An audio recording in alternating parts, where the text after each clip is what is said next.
Hey everyone, tonight we're uncovering one of history's most successful identity thefts. How Christianity transformed pagan gods into Christian saints while keeping their powers, their feast days, and their sacred sites completely intact. Before we begin, hit like if you're ready to discover why Saint Brigid tends an eternal flame, just like her goddess predecessor. And let me know in the comments if you've ever wondered why so many saints have the exact same powers as the ancient gods they supposedly replaced. Now dim those lights and settle in. We're about to explore how the church didn't destroy the old gods. They simply gave them new names, new backstories, and new holy robes while secretly preserving everything that made them divine in the first place. Now, without further ado, let's begin. The stone altar breathes in the morning mist. Here, in this forgotten grove where oak roots drink from springs older than memory, the scent of burnt offerings still clings to moss-covered rock. 1,000 years have passed since the last priest of the old ways stood here, yet something watches from the shadows between the trees, something that remembers when gods walked these forests, when every hill held a name, every stream a spirit, every season a divine face. This is Europe before the cross cast its shadow, before the bell towers rose above the sacred groves, before the saints came to claim the thrones of older, wilder gods. In the beginning, there were no saints, only gods. Gods of storm and harvest, of birth and battlefield, of the deep earth and the wheeling stars. They lived in the landscape itself, in the thunder that split Germanic skies, in the Celtic springs that bubbled with prophetic waters, in the Slavic forests where spirits danced between the birch trees. These were not distant, untouchable deities dwelling in marble temples. They were intimate powers, woven into the very fabric of daily life. The Germanic tribes knew Woden, the one-eyed wanderer who led the wild hunt through winter storms. They felt his presence in every howling wind, every raven's cry, every warrior's last breath. In the Rhineland forests, mothers whispered prayers to Nehelenia, goddess of the North Sea, begging safe passage for their fishermen sons. Her altars, carved with images of ships and hunting dogs, stood sentinel along coastlines where salt spray carried the scent of otherworldly seas. To the west, the Celts walked paths worn smooth by centuries of pilgrimage to sacred wells. At Aquae Sulis, where Bath now stands, the goddess Sulis received offerings dropped into steaming waters that seemed to breathe with divine life. Pilgrims carved their desperate prayers onto lead tablets, rolling them tight as secrets before feeding them to the hungry springs. Make him love me. Heal my child. Curse my enemy. The water swallowed every plea, every coin, every broken heart. In the eastern forests, Slavic villagers left bread and honey at the feet of ancient oaks, knowing that Perun dwelt in the lightning-split wood, that Mokosh blessed the spinning wheels of women who remembered her true name. These gods demanded no grand theology, no complex doctrine. They required only acknowledgement, respect, and the ancient covenant between human need and divine power. But empires rise, and with them, new gods. In 313 AD, something shifts in the foundations of the world. Constantine signs the Edict of Milan, and Christianity steps from the shadows of persecution into the blazing light of imperial favor. Yet the emperor is no fool. He understands that belief cannot be commanded like an army or legislated like taxation. The old gods have roots that run deeper than Roman roads, deeper than imperial decree. The church fathers know this too. They have learned the lessons of failed persecution, of martyrs who multiplied like seeds scattered on fertile ground. Now they choose a different path, not destruction, but transformation, not war, but absorption. They will not break the old vessels. They will simply pour new wine into them. The strategy unfolds like a careful siege. In monastery scriptoriums, monks study the patterns of local worship with the precision of military engineers. They map the sacred geography of Europe, every holy well, every mountain shrine, every grove where offerings hang from ancient branches. They note the feast days, the seasonal celebrations, the prayers whispered in languages older than Latin. They catalogue the gods like generals studying enemy fortifications, seeking not to destroy, but to capture. And then, quietly, the saints begin to appear. They emerge first as whispers, then as stories, finally as carved figures taking their places in new stone churches. St. Martin replaces the god of the sacred oak. St. Michael claims the mountain peaks where storm gods once reigned. St. Brigid tends the flame that once belonged to her earlier divine self. The names change, but the prayers remain hauntingly familiar. This is no accident. The cult of martyrs has already prepared the way, teaching Christians to venerate holy dead who intercede between heaven and earth. The theological framework exists. These blessed souls who suffered for Christ can surely protect those who honor them. But protection from what? From illness, from storm, from crop failure, from the 1,000 daily terrors that have always driven mortals to seek divine aid. The saints step into roles worn smooth by centuries of pagan devotion. They heal the sick at holy wells. They calm the storm-tossed seas. They bless the harvest and guard the hearth. They watch over craftsmen and warriors, lovers and mothers, just as the old gods did. The functions remain constant, only the names have changed. Yet in some corners of Europe, the transformation meets resistance. In the Saxon lands, where Woden's cult runs deep as tree roots, conversion crawls forward like winter ice, leaving pockets of the old faith frozen in remote valleys. The Slavic territories prove equally stubborn. Here, Perun's thunder still echoes in peasant prayers, even when spoken in churches built over his broken altars.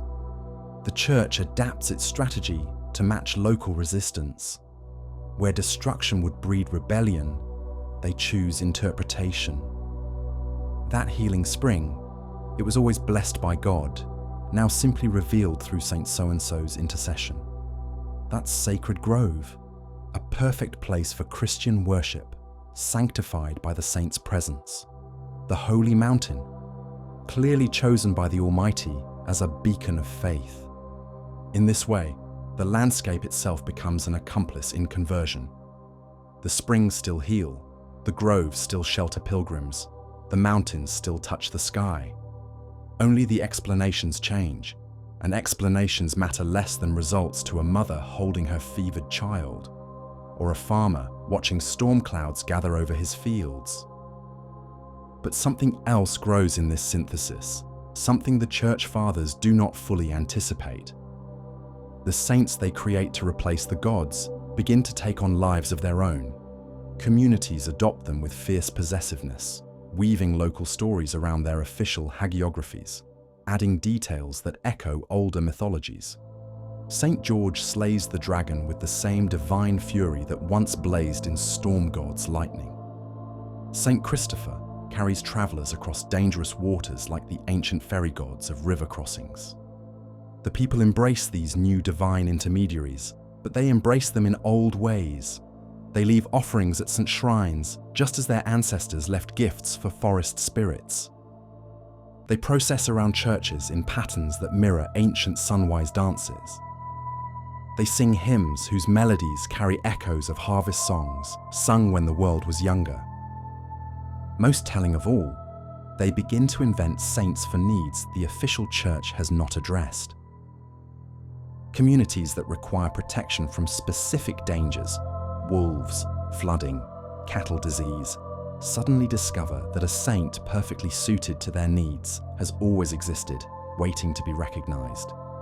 Hagiographies appear as if from nowhere, complete with miracles tailored to local anxieties. The church hierarchy watches this proliferation with mixed feelings. On one hand, the strategy works. Nominal conversion spreads across Europe like morning light. Ancient shrines fall under Christian control. Pagan festivals transform into saint feast days. the old gods retreat to folklore and fairy tale. Yet something unsettling persists in this triumph. The saints the people actually worship often bear little resemblance to the carefully crafted figures described in official texts. They have acquired powers and personalities suspiciously similar to the deities they replaced. They demonstrate a disturbing tendency to appear in visions that echo pagan mythology more than Christian doctrine. In Ireland, Saint Brigid tends a flame that must never die, attended by virgin priestesses whose rituals seem unchanged from pre-Christian times. In Germany, Saint Walpurga presides over a spring night when witches fly and the boundaries between worlds grow thin, just as the goddess Holder once did. In Italy, Saint Michael appears at mountain shrines where locals once climbed to honor sky gods, his warrior aspect suspiciously similar to divine thunderers. The Church finds itself in the strange position of having succeeded too well. They sought to capture the loyalty once given to pagan gods, and they have. But that loyalty carries with it all the wild complexity of its origins. The saints they created to be obedient servants of Christian theology proved to be something altogether more powerful and unpredictable. As the centuries pass, the line between saint and God blurs in the lived religion of ordinary people. Official Christianity provides the framework, the language, the acceptable forms of devotion. But beneath these Christian surfaces, older currents flow like underground rivers, surfacing in surprising places, carrying the memory of gods who agreed to wear new names but never truly agreed to die. In monastery chronicles, scribes record the progress of conversion with satisfaction. Churches rise where temples stood. Crosses crown the hills once sacred to sky gods. The mission appears complete, Christendom established, the old ways vanquished. But in the villages, in the remote valleys, in the places where ancient springs still bubble and sacred groves still cast their shadows, the people know a different truth. They have not abandoned their gods so much as they have helped them adapt. The powers that blessed and cursed their ancestors still watch over them, still respond to their prayers, still demand their offerings. They have simply learned new names. And late at night, when the church bells fall silent and the wind moves through trees older than memory, those who know how to listen can still hear the gods whispering their true names in languages that predate the cross. They speak of patience, of survival, of transformation without surrender. They speak of the long game that spans centuries, where apparent defeat becomes the deepest victory of all. The saints have been born, but the gods who gave them life have not died. They have gone deeper, grown more subtle, learned to hide in plain sight. And they wait, as patient as the stones themselves, for those who remember to find them beneath their Christian masks. The altar in the grove still breathes in the morning mist. The offerings may be flowers now instead of blood, the prayers addressed to saints instead of older names. But the power that dwells here recognizes no difference between God and saint, between ancient and modern, between what was and what is. It simply waits and watches and endures. As it always has, as it always will. The flame should have died with the goddess. In Kildare, where the ancient oak once stood, the tree whose name meant Church of the Oak in the old tongue, a fire burns that has never been extinguished, not in 1,000 years, not since the Druids last tended it in honor of Brigid of the Forge, Brigid of the Well, Brigid who taught mortals the sacred arts of poetry and metalwork and healing. But the Druids are gone now, their groves cut down, their sacred pools blessed with holy water and renamed for Christian saints.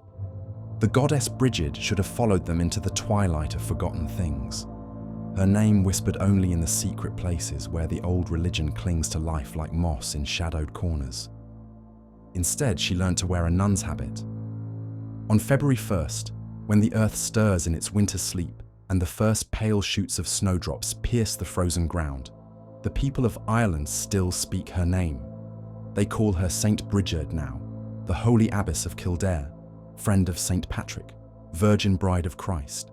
They tell stories of her miracles, how she hung her cloak on a sunbeam, how she turned water into ale for thirsty travelers, how she negotiated with kings for as much land as her cloak could cover, and then spread that cloak to encompass acres.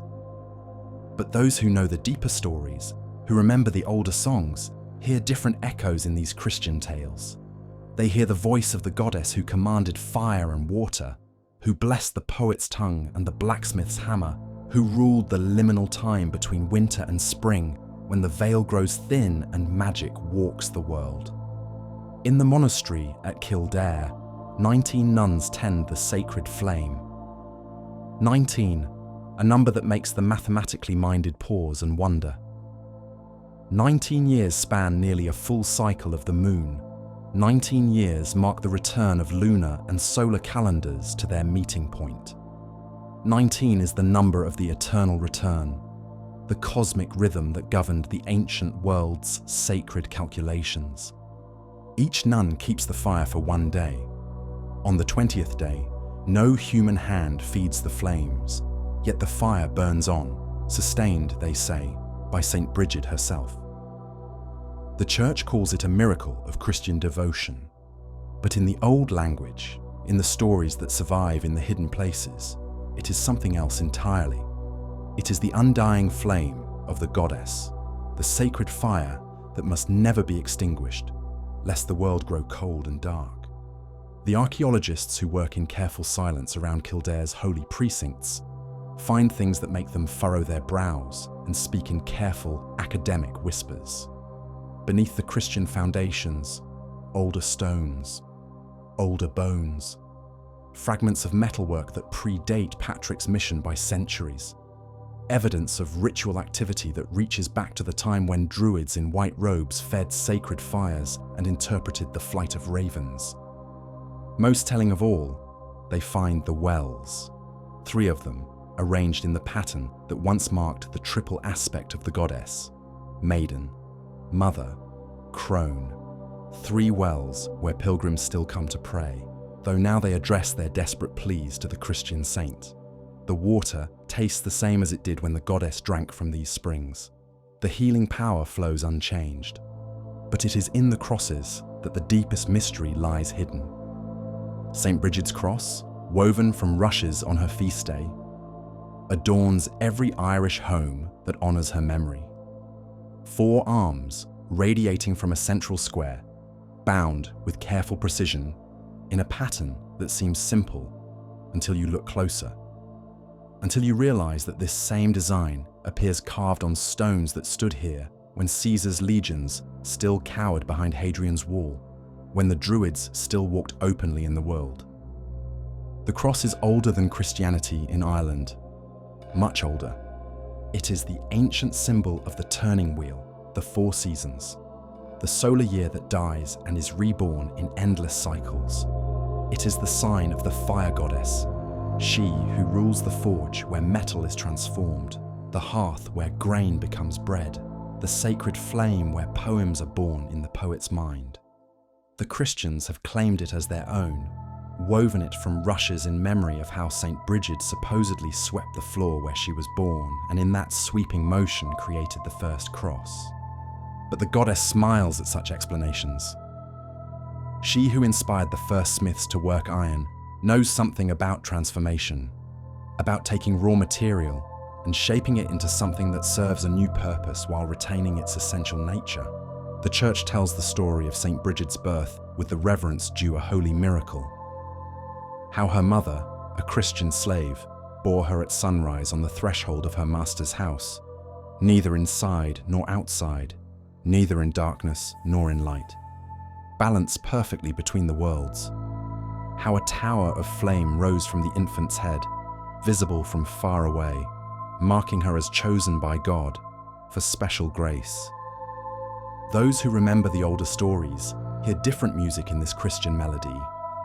The goddess Brigid was born at the liminal moment between night and day, between winter and spring, between the old year and the new. She belonged to the threshold, the boundary, the space between worlds, where transformation becomes possible.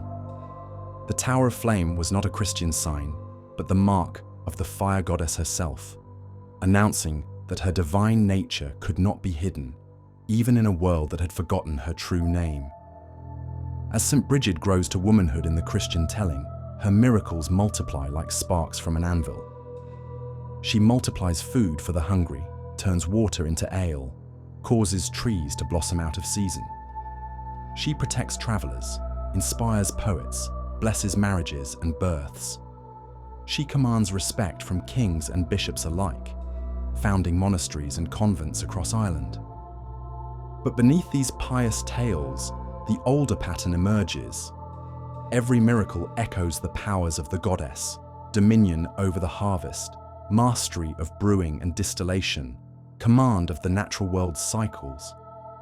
The poetry that flows from the monasteries she founded carries rhythms and imagery that predate Christian hymnody. The arts she patronizes, metalwork, brewing, healing, verse-making, are the same crafts the goddess taught to mortals in the time before time. Most revealing of all are the stories that cluster around her feast day.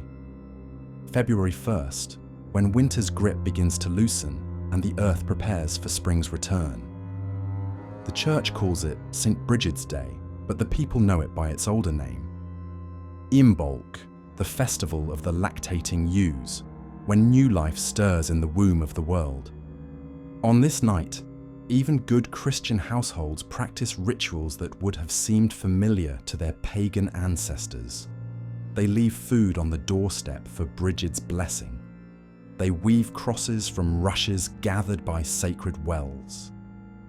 They kindle new fires and extinguish old ones, marking the turn of the year with flames that echo the eternal fire burning in Kildare. Most telling of all, they make Brigid's bed. In houses across Ireland, families prepare a special couch with white linens and candles, inviting the saint to rest in their homes as she travels the countryside on her feast night. They leave a white wand beside the bed, Brigid's rod, they call it, and in the morning, they examine it for signs of her presence. The church smiles benignly on these customs as harmless folk traditions honoring a beloved saint. But the wise women who prepare these beds remember that they were made for the goddess long before the saint existed. They know that the white wand is older than Christianity, a symbol of divine authority that transcends any particular religion. They understand that what they invite into their homes on Imbolc night is a power that wears the saint's face, but carries the goddess's ancient strength. In the scriptoriums, where monks labor over illuminated manuscripts, scribes record St. Brigid's life with careful attention to theological correctness. They emphasize her virginity, her obedience to church authority, her role as Patrick's spiritual daughter.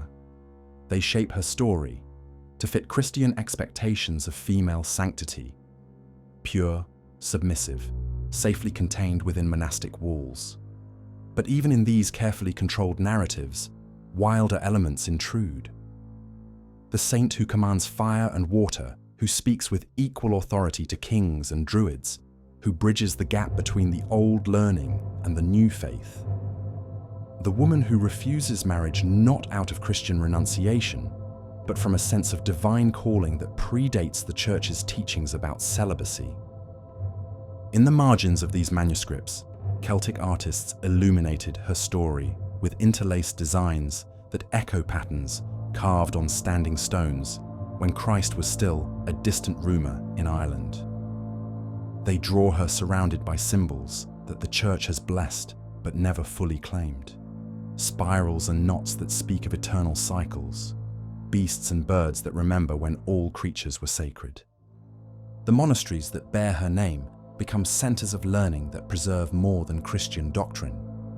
In their libraries, alongside biblical commentaries and lives of saints, scribes copy down the old stories, the genealogies of kings who claimed descent from gods, the poems that sing of times when the divine walked openly in the world. They tell themselves they preserve these tales as curiosities, as examples of pagan error overcome by Christian truth. But preservation is its own form of reverence. The stories survive, the names endure. The goddess lives on in the margins of Christian manuscripts, disguised as folklore, hidden in plain sight. As centuries pass, the cult of St. Brigid spreads beyond Ireland's shores. Across Europe, churches rise in her honour, each one adapting her story to local needs and customs. In Scotland, she becomes the patron of poets and healers. In Wales, she watches over craftsmen and their work. In distant France, she protects women in childbirth. Everywhere she travels, the saint acquires attributes that echo the goddess she replaced. Springs become sacred to her, their healing waters blessed by her presence. Blacksmiths pray to her before lighting their forges. Poets invoke her before beginning their work. Brewers and bakers seek her blessing for their craft. The church hierarchy watches this proliferation with growing unease. Saints are meant to be universal figures, their cults carefully controlled and theologically sound. But Brigid resists such containment.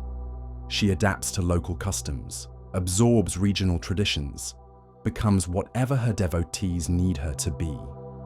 In some places, she merges so completely with local goddesses that only her name distinguishes her from the pagan powers she supposedly replaced. Wells once sacred to healing goddesses become St. Brigid's wells. Forge blessings once addressed to divine smiths are redirected to the Christian saint. Harvest festivals once honouring Earth Mothers are celebrated as St. Brigid's feasts. The transformation is so complete that even church authorities sometimes struggle to distinguish between legitimate Christian devotion and barely disguised paganism. Pilgrims who pray to St. Brigid at sacred wells practice rituals that would have seemed familiar to Celtic druids. Craftsmen who invoke her blessing use formulae that echo pre-Christian incantations.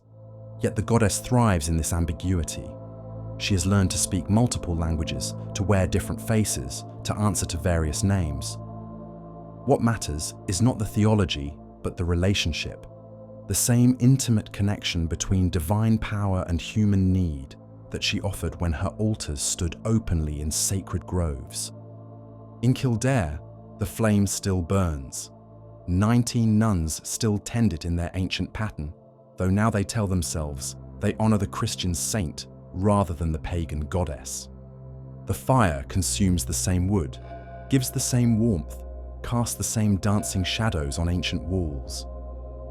And sometimes, in the deep hours of night when the wind moves through the ruins of the sacred oak, and the last nun has finished her watch, those who know how to look claim they see another figure beside the flame, not the gentle saint of Christian devotion, but something older and wilder, a woman whose eyes hold the fire of creation itself, whose hands shape both poem and sword, whose blessing carries the power of the forge and the well, the hearth and the harvest.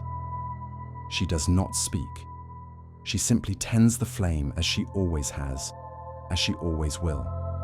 The goddess wearing the saint's face, the ancient power wrapped in Christian robes, the fire that burns eternal whatever name mortals choose to call it. In the morning, only the saint remains, but those who serve the flame know better than to trust appearances.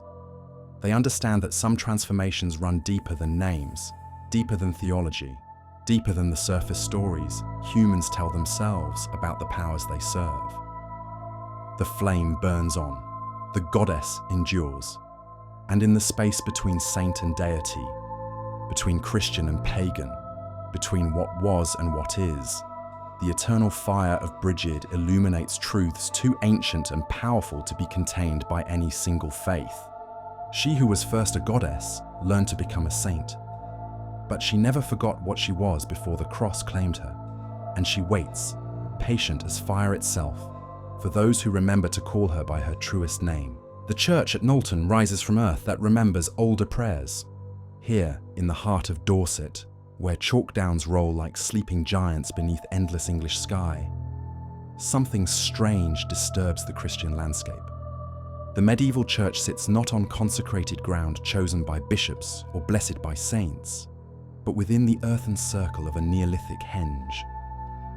4,000 years separate the ancient monument from the Norman stones, yet they occupy the same sacred space as if drawn by invisible threads. The builders knew. They always knew.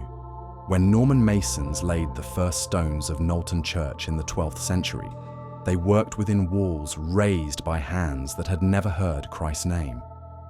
The prehistoric circle embraced their Christian architecture, like arms welcoming a lost child home. No accident guided this placement. No coincidence explained why holy ground called to holy ground across millennia. This is the pattern written across Europe in stone and earth and consecrated timber. The churches rise where the temples stood. The cathedrals crown hills that once bore druid groves. The chapels cluster around springs that bubbled sacred long before baptismal fonts channeled their waters toward Christian souls. The land remembers. The land always remembers. In the archives of conquest, church historians describe this strategy with cold precision. Pope Gregory the Great's letter to Abbot Mellitus in 601a strips away all romantic notions about divine inspiration or spiritual calling. The temples of the idols among that people should on no account be destroyed, the pontiff writes with the calculated wisdom of empire. The temples themselves are to be aspersed with holy water, altars set up in them, and relics deposited there. Destroy the idols, preserve the temples, kill the gods, claim their houses. The earth that once trembled with pagan power would learn to shake with Christian hymns instead. But transformation proves more complex than papal letters suggest. Sacred places resist easy conversion, carrying within their soil and stone the accumulated prayers of generations. When Christian priests bless pagan shrines with holy water, they do not cleanse so much as layer. New sanctity poured over old like oil on water, separate yet occupying the same space. At Chartres, where Gothic spires pierce heaven with mathematical precision, the cathedral's foundations burrow deep into earth sanctified long before Christ walked in Galilee. Here stood the sacred grove of the Carnutes, the Gaulish tribe whose druids gathered from across Celtic Europe to settle disputes and perform their most sacred rites. Roman historians describe how these priests offered human sacrifices beneath ancient oaks, reading the future in spilled blood and dying breath. The Romans cleared the grove, but the earth beneath retained its power. When Christian missionaries arrived centuries later, they found the site irresistible. A natural focus for the sacred, a place where the membrane between heaven and earth wore thin. They built their church over the Druid well, channeling its holy waters into their baptismal font. They carved their stones with Christian symbols, but those symbols rested on foundations that remembered older prayers. In the cathedral's crypt, pilgrims still venerate the Black Madonna, a dark-skinned figure whose wooden features carry echoes of earth goddesses far older than Mary of Nazareth. She sits above the ancient well, this Virgo Paritura, the Virgin about to give birth, receiving offerings of candles and flowers and desperate prayers for fertility. The church explains her darkness as soot from centuries of votive candles, but local wisdom knows better. She is dark because the earth is dark, because the womb is dark, because the sacred spring that feeds her shrine flows from places deeper than Christian theology can fathom. The evidence lies buried beneath every major cathedral in Europe. At Notre Dame de Paris, archaeologists working beneath the altar have uncovered layer upon layer of sacred architecture. Roman temples built over Celtic shrines, built over prehistoric ritual sites. The island in the Seine has drawn worshippers for 4,000 years, each generation building upon the ruins of their predecessors' faith. Most telling are the stones themselves. In church walls across Britain and Ireland, careful observers can spot them. Ancient carved blocks pressed into Christian service, their pagan symbols hastily chiseled away or worked into new religious contexts. A Celtic spiral becomes Christ's crown of thorns. A serpent goddess transforms into Eve's tempter. A sun wheel finds new life as a symbol of divine radiance. At Canterbury Cathedral, where Thomas Becket's blood once stained the stones and pilgrims came to seek miraculous healing, the builders incorporated Roman bricks and Saxon stones into their Christian architecture. But deeper excavations reveal older layers still, evidence of a Romano-British temple complex that drew pilgrims centuries before Augustine set foot on English shores. The healing power that medieval Christians attributed to Becket's martyrdom flowed from springs that had been considered sacred since pre-Roman times. The waters run deepest of all. Springs sacred to Celtic goddesses became holy wells associated with Christian saints. But the transformation changed names more than nature. At Bath, where the Romans built their great temple complex around the goddess Sulis Minerva's thermal springs, Christian missionaries arrived to find a healing cult already established. They renamed the springs for various saints, blessed the waters with appropriate ceremonies, and continued the ancient practice of seeking divine healing through sacred pools. The ritual patterns remained unchanged. Pilgrims still cast offerings into the bubbling waters, coins instead of curse tablets now, but the gesture identical to their pagan predecessors. They still circled the spring sunwise, still sought healing for the same ailments, still believed that certain waters carried more divine power than others. The springs accepted Christian prayers as readily as they had received Celtic invocations, their sacred nature deeper than any particular theology. Across Ireland, holy wells dedicated to saints number in the thousands, yet many retain customs that would have seemed familiar to Druids. At Tobar Brigid in County Clare, pilgrims still perform the ancient ritual of rounds, circling the wells sunwise while reciting prayers, leaving offerings of cloth tied to nearby trees, drinking the sacred water for healing. The well bears St. Brigid's name now, but its sacred character predates Christianity by centuries. The most dramatic transformations occur where geography itself seems to demand divine attention. Mont Saint-Michel, rising from Norman tidal waters like a vision from another world, has drawn pilgrims since pre-Christian times. Celtic tribes considered the mount sacred to Lu, their god of light and skill, believing that at certain tides, the island became a doorway between worlds. When Christian missionaries arrived, they found the site irresistible. Local legends claim that the Archangel Michael himself appeared to Bishop Aubert in 708 AD, commanding him to build a church on the sacred mount. But archaeologists working beneath the abbey have uncovered evidence of earlier religious activity: Celtic shrines, Roman altars, evidence of ritual practices that stretch back into prehistory. The angel's vision may have been real, but it occurred in a place already saturated with supernatural presence. The architectural evidence speaks its own language. Churches built on pagan sites often incorporate elements that serve no Christian liturgical purpose. Circular foundations echoing ancient henges, spiral decorations that mirror Celtic sacred art, orientations that follow prehistoric astronomical alignments rather than Christian directional preferences. At Glendalough in Ireland, St. Kevin's Church sits within a stone circle, its circular foundation preserving the sacred geometry of its pagan predecessors. Most revealing are the churches deliberately built inside ancient monuments. Across Britain, dozens of medieval churches rise from within Bronze Age stone circles, Iron Age hill forts, or Roman temple enclosures. At Church Henge in Wiltshire, the parish church sits perfectly centred within a Neolithic earthwork, its graveyard filling the ancient sacred circle. The Norman builders could have chosen any site for their church. They specifically selected ground that had been holy for 3,000 years. The strategy of Interpretatio Christiana, Christian interpretation of pagan symbols, extended beyond simple rebranding. Church architects and theologians developed a sophisticated system for claiming pagan sacred sites as Christian revelations.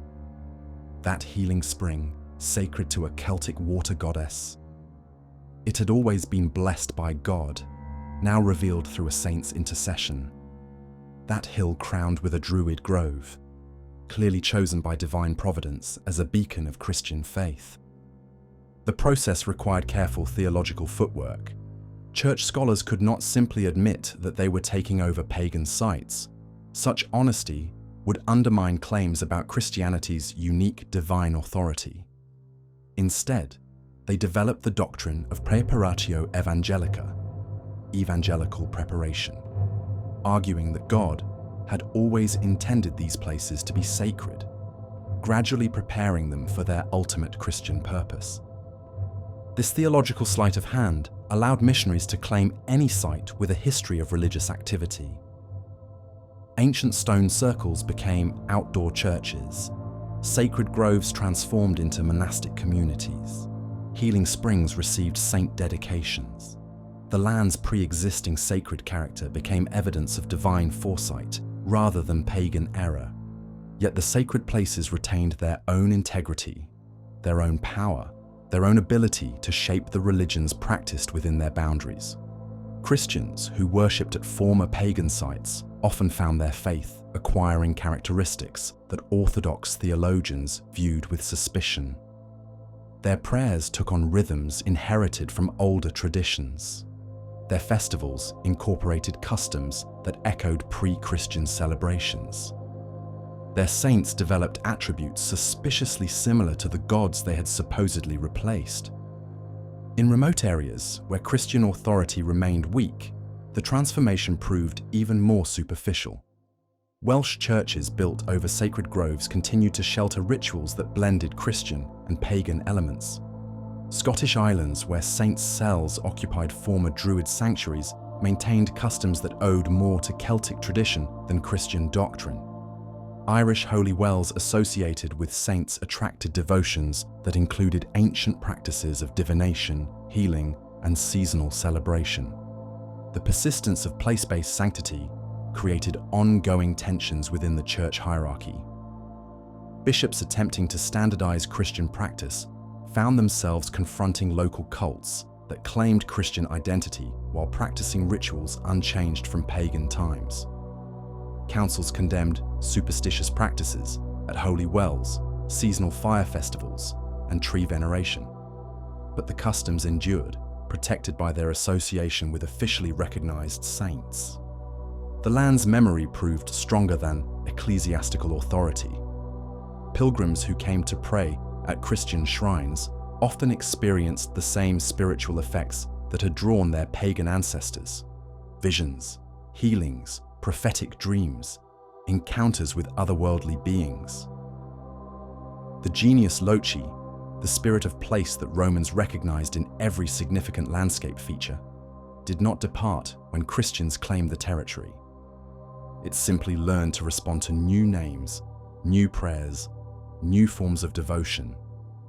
At Glastonbury, where legend claims Christ himself once walked with Joseph of Arimathea, the sacred landscape layers Christian and pagan associations so thickly that separating them becomes impossible. The Tor, crowned with its ruined church tower, rises from Somerset levels like an otherworldly beacon.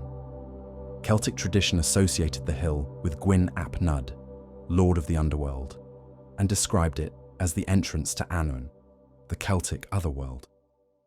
Christian mythology embraced rather than rejected these supernatural associations. Medieval legends described Glastonbury as the Isle of Avalon, Arthur's final resting place, the site where Joseph buried the Holy Grail.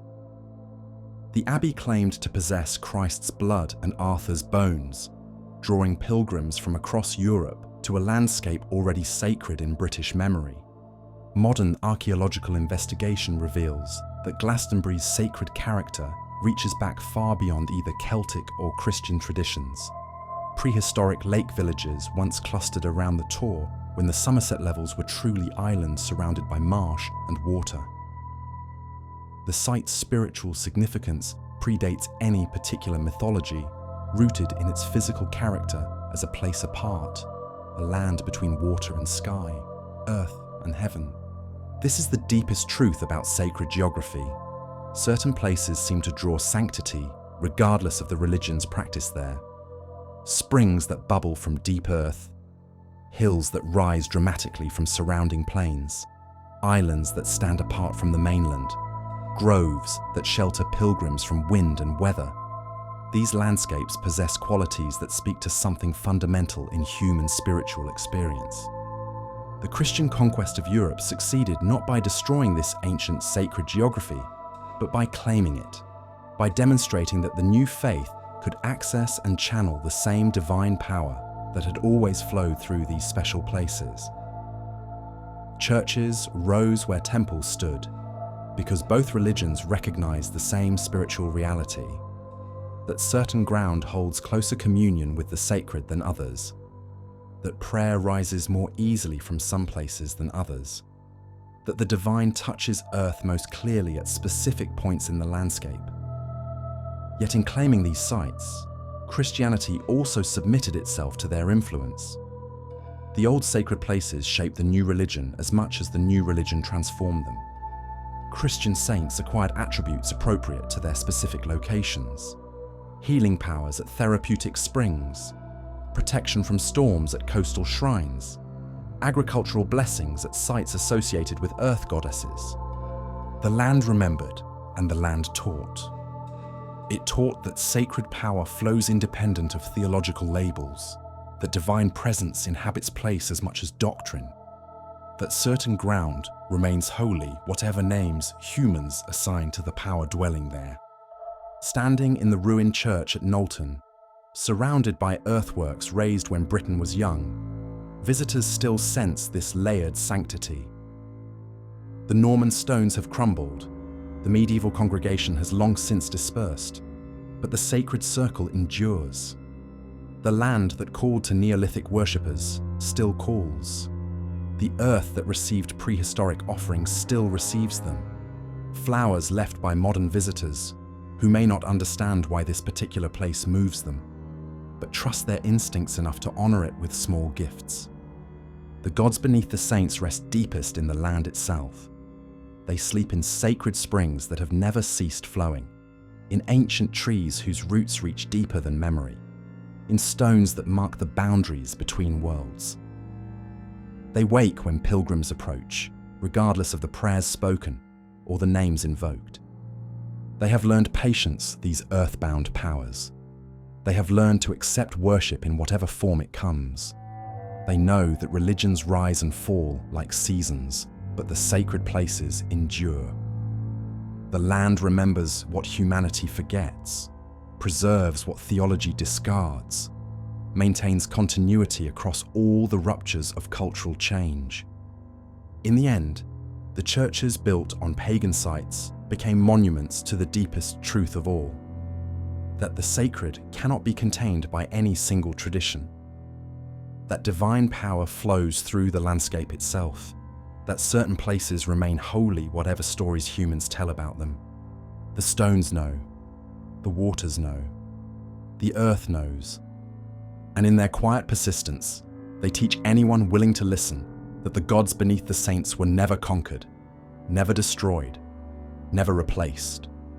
They simply went deeper into the very foundations of the land itself, where they wait still, patient as bedrock, enduring as the springs that feed the sacred wells, eternal as the earth that holds both pagan temple and Christian church in the same holy ground. She rides through winter darkness on the howling wind, her cloak streaming behind her like storm clouds, her pale horse's hooves striking sparks from the frozen earth. The peasants of the alpine valleys know her approach by the dogs that howl and the fires that gutter in their hearths. They bar their doors and clutch their children close, whispering prayers to the Virgin Mary while their bones remember older names for the terrible lady of the night hunt. They call her Perchta now when they dare speak of her at all. Sometimes Holder, sometimes simply Die Wilde Frau, the wild woman who leads the restless dead across winter skies. The church has given her newer names, safer names, saint names that fit more comfortably on Christian tongues. But in the small hours before dawn, when the wind tears at shutters and something scratches at the door, the old names rise unbidden from throats that have forgotten they ever knew them. This is the fate of goddess become witch, of divine feminine transformed into devil's bride.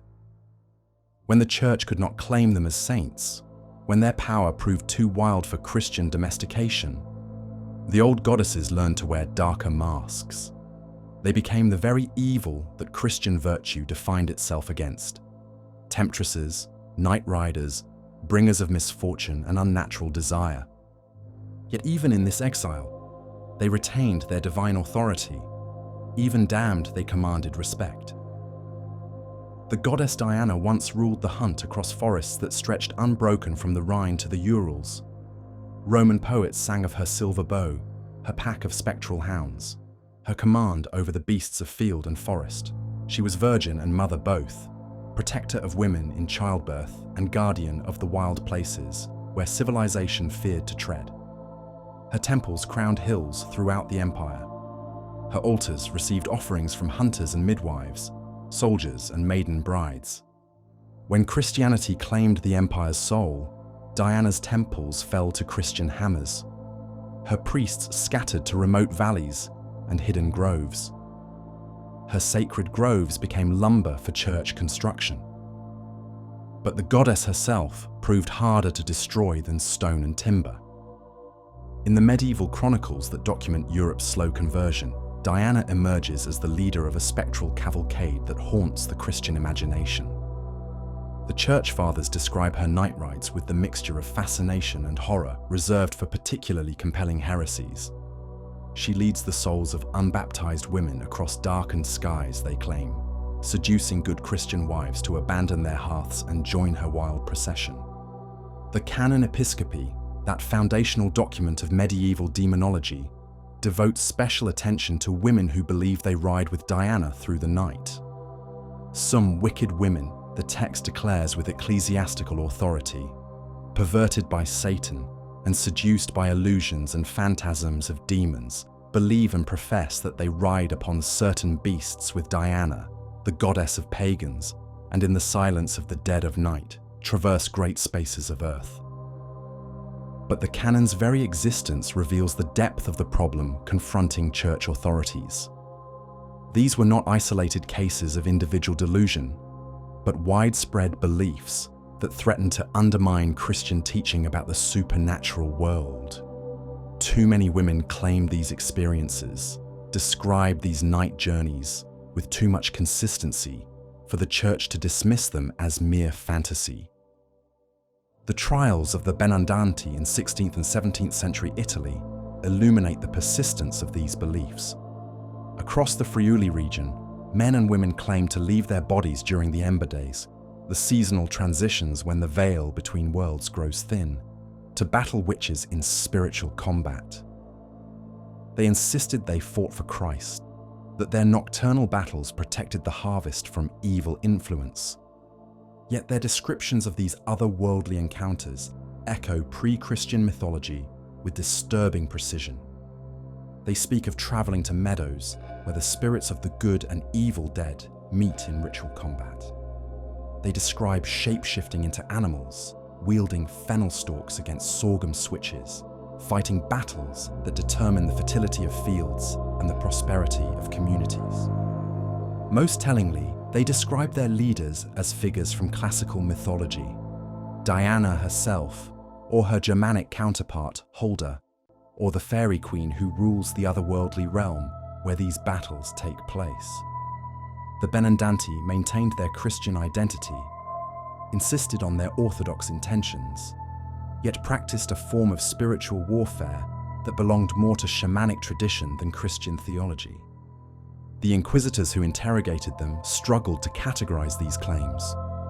Were the Benandanti heretics who had fallen into diabolic delusion? Were they practitioners of an ancient pagan cult surviving under Christian disguise? Or were they sincere Christians whose experiences pointed to spiritual realities that church doctrine could not accommodate? The answer mattered because similar beliefs surfaced across Europe wherever investigators looked closely enough. In Germany, the wild hunt led by Holder. In France, the ride with Dame Habonde. In England, the fairy processions of the Queen of Elfland. Different names, different regional variations, but the same fundamental pattern: divine feminine figures leading nocturnal processions of spirits across landscapes where the laws of ordinary reality held no sway. The Church's response revealed both theological sophistication and deep anxiety. These goddesses could not be transformed into saints. Their power was too wild, too sexual, too connected to realms beyond Christian cosmology. Instead, they became demons, their divine authority reinterpreted as diabolic deception, their followers transformed from devotees into victims of supernatural fraud. Yet this demonization preserved as much as it destroyed. The stories survived, the names endured, the experiences continued. Women still claimed to ride with Diana, still described encounters with the goddess who ruled the hunt and the wild places. The Church's explanation changed, but the phenomena remained constant. In some regions, the transformation took subtler forms.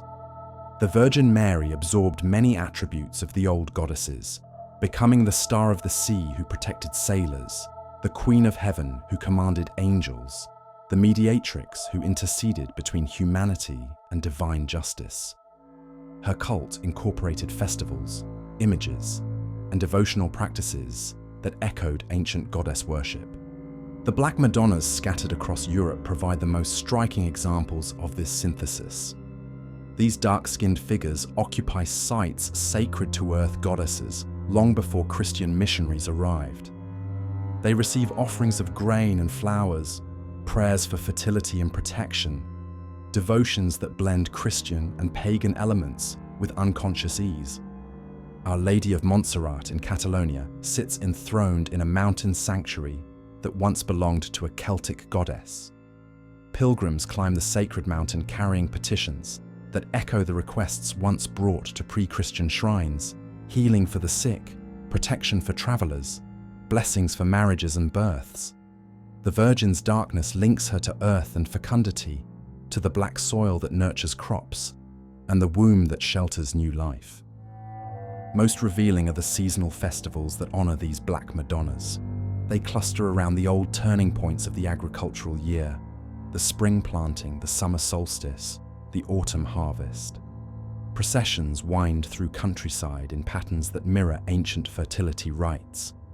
Communities that have forgotten their pre-Christian heritage nonetheless preserve ritual forms that served their ancestors for millennia. The goddess Brigantia, who gave her name to the Brigantes tribe of northern Britain, found refuge in a different form of transformation.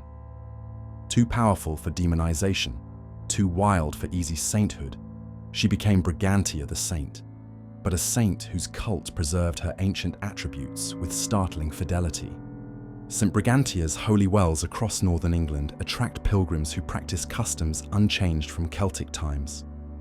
They walk sunwise around the sacred springs, tie cloth offerings to nearby trees, drop coins into waters believed to hold healing power.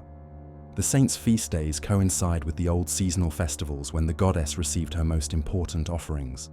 But it is in the realm of folk tradition that the most complete preservation occurs. Here, away from ecclesiastical oversight, the old goddesses maintain their essential character under the thinnest Christian veneer. The maiden, mother, and crone appear as three Marys. The seasonal queens of Celtic festival become May queens and harvest mothers.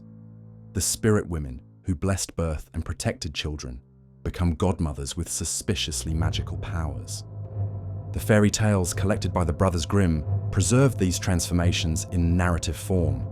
Holder appears as Mother Holle, the supernatural figure who rewards good spinning and punishes laziness, who shakes her feather bed to bring snow to the world, who presides over wells that connect the human world to realms beyond ordinary experience. Her story maintains all the elements of the goddess's ancient mythology while safely containing them within the framework of children's literature. Yet even in these domesticated forms, the old power shows through.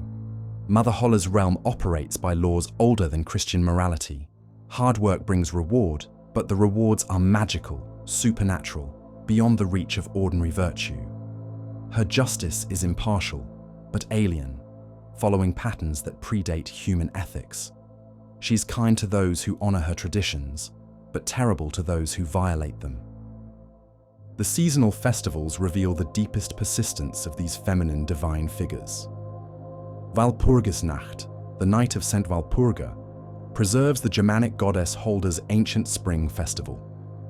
Good Christians attend church services honoring the English missionary saint, but folk tradition remembers the night when the goddess led her wild procession across a landscape awakening from winter sleep. On this night, barriers between worlds grow thin.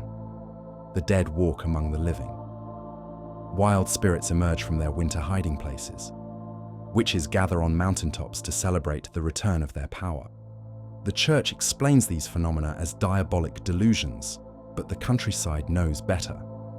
This is the night when the old goddess reclaims her sovereignty, when the wild feminine divine asserts its authority over the domesticated spirituality of Orthodox Christianity.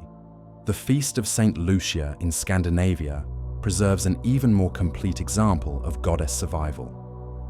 The saint herself, a Sicilian martyr whose historical existence remains questionable, has acquired attributes that belong entirely to Northern European goddess tradition. She brings light to the darkest time of year, crowning herself with candles like a divine fire-bearer, leading processions through December darkness.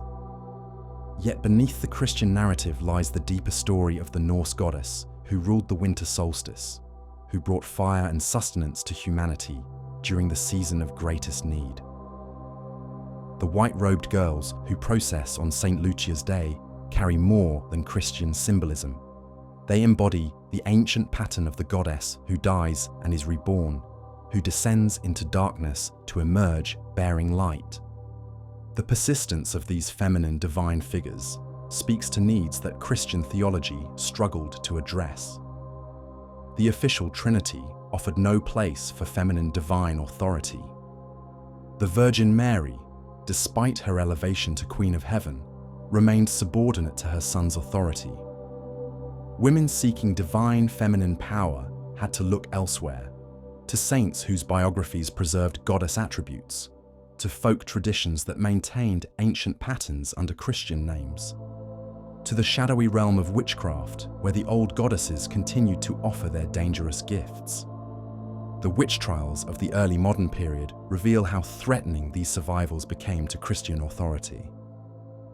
The women burned as witches often confessed to relationships with supernatural figures who bore the names and attributes of ancient goddesses. They claimed to serve Diana, to attend her nocturnal assemblies, to receive from her the power to heal and harm, to bless and curse.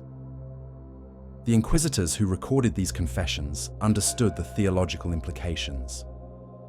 These women were not simply practicing malefic magic, they were maintaining alternative religious systems that challenged Christian monopoly on supernatural authority. Their goddess figures offered access to divine power outside church control, spiritual experiences that owed nothing to Christian mediation. Yet even the persecution served to preserve what it sought to destroy. The trial records document beliefs and practices that might otherwise have vanished from historical memory. They preserve the names of goddesses, descriptions of their attributes, accounts of rituals that maintained connection to pre-Christian spirituality. Most importantly, they reveal the continuing appeal of these divine feminine figures to women who found themselves marginalized by official Christianity. The goddess offered what the church denied: recognition of feminine spiritual authority, access to divine power independent of male mediation, traditions that honored women's roles as healers, midwives, wise counselors, and keepers of seasonal mysteries. In the end, the transformation of goddesses into witches represents not defeat, but adaptation. Driven from temples and official recognition, the divine feminine learned to survive in the margins, in folk tradition, in the dangerous realm of forbidden practice. Demonized by Christian theology, these figures nonetheless retained their essential power, their ability to inspire devotion, their capacity to offer spiritual experiences that Orthodox religion could not provide. They became the witches' saints, divine figures who maintained their authority despite official condemnation, who continued to receive offerings and prayers, and desperate midnight petitions from women who needed what only goddesses could provide. Their transformation into devils paradoxically preserved their divinity, ensured their survival, guaranteed that their ancient wisdom would pass to future generations, willing to risk everything for access to power older than the church itself.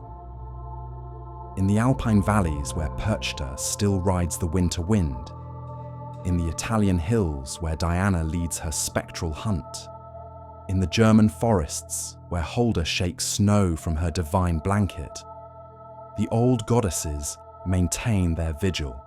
They have learned patience, these feminine powers who once commanded open worship. They know that religions rise and fall, that what is forbidden in one age becomes fashionable in the next, that the deep human need for divine feminine authority transcends any particular theological framework. They wait in the shadows cast by church steeples, in the folklore preserved around cottage hearths, in the dreams that come to women who have forgotten their names but remember their faces. Patient as the seasons, enduring as the earth itself, eternal as the feminine principle that no amount of suppression can finally destroy.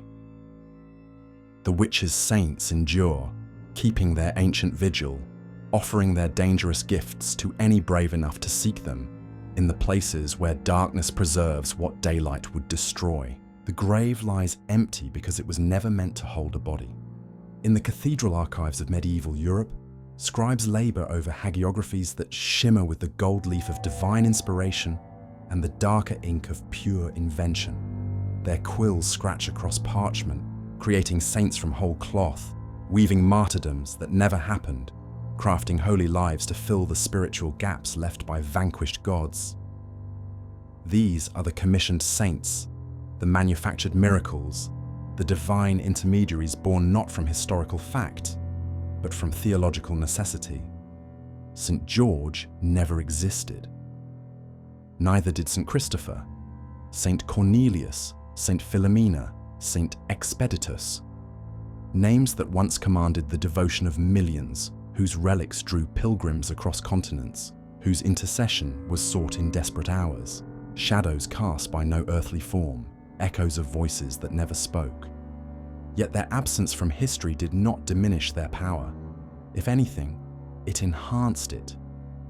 Freed from the limitations of actual biography, these fabricated saints could become whatever their communities needed them to be. They were divine clay shaped by human hands, spiritual vessels crafted to contain powers too ancient and essential to be left without Christian guardians. The Dragon Slayer stands most prominent among these mythical champions. St. George's legend spreads across Europe like wildfire, his image blazing from countless church walls and illuminated manuscripts. He rides his white charger into battle against the serpent that terrorizes a city, saves the virgin princess from its maw, brings an entire pagan kingdom to Christ through his heroic deed. Every element of the story echoes older myths. The hero who battles the primordial dragon appears in traditions far removed from Christian Palestine. Perseus rescuing Andromeda, Marduk slaying Tiamat, Thor fighting the world serpent Jörmungandr. The dragon itself represents chaos, the untamed forces that threaten civilized order, the wilderness that must be conquered before humanity can thrive. But in St. George's Christian incarnation, the myth acquires new layers of meaning. The dragon becomes Satan himself. The virgin princess represents the church, threatened by pagan error. The hero's victory symbolizes Christianity's triumph over ancient gods. The story serves as divine metaphor, explaining through symbolic narrative how the new faith overcame the spiritual forces that once held Europe in thrall. The historical George, if he existed at all, was likely an obscure Palestinian martyr, whose name appears briefly in early church records. But this skeletal figure provided insufficient material for the role assigned to him. Communities across Europe needed a warrior saint, a divine champion who could replace the thunder gods and battle deities their ancestors had invoked in times of crisis. So the scribes went to work. They borrowed elements from classical mythology, Germanic hero tales, Celtic legends of dragon-slaying warriors. They crafted a biography that read like epic poetry, complete with miraculous birth, heroic deeds, and martyrdom that demonstrated divine favor. They created not a historical figure, but an archetypal one, the perfect Christian warrior, combining martial prowess with spiritual authority. The process required remarkable theological creativity. The Church needed to explain why God would allow the creation of entirely fictional saints, why relics associated with non-existent figures possess miraculous power, why prayers addressed to manufactured intermediaries receive divine response. The answer lay in understanding saints not as individuals, but as spiritual archetypes, vessels through which eternal divine qualities could manifest in temporal form. Saint Christopher exemplifies this archetypal function. The giant who carries travelers across dangerous rivers, bearing the Christ child on his shoulders without recognizing his divine burden, represents every Christian who serves God unknowingly through acts of charity and protection. His massive size and supernatural strength echo the giant helpers of Germanic folklore, the divine guardians who protected mortals from natural dangers. But Christopher's legend serves specific Christian purposes. His name means Christ-bearer, a title that transforms every Christian into a potential saint through their participation in divine work. His martyrdom demonstrates that even pagans can achieve salvation through faith and service. His patronage of travelers makes him the perfect guardian for a religion that defined itself through missionary journeys and pilgrimage. The historical evidence for Christopher's existence proves even thinner than George's. Early church records mention no such figure. The first accounts of his life appear centuries after his supposed martyrdom, crafted in scriptoriums where monks needed to provide Christian alternatives to pagan protector spirits. The saint was born fully formed from theological necessity. His biography, designed to fulfill specific spiritual functions rather than record historical events. The Bollandists, those meticulous Jesuit scholars of the 17th century, devoted their lives to separating historical wheat from hagiographical chaff. Their critical examination of saint legends revealed the stunning extent of medieval invention. Entire categories of saints proved to be mythical: warrior martyrs whose battles never occurred, virgin martyrs whose tortures defied physical possibility, hermit saints whose desert retreats existed only in monastic imagination. Father Jean Bolland and his successors approached their task with the precision of forensic investigators. They compared manuscript traditions, analyzed linguistic evidence, traced the evolution of legends through successive retellings. Their work revealed patterns of invention that illuminated the medieval church's approach to creating divine intermediaries.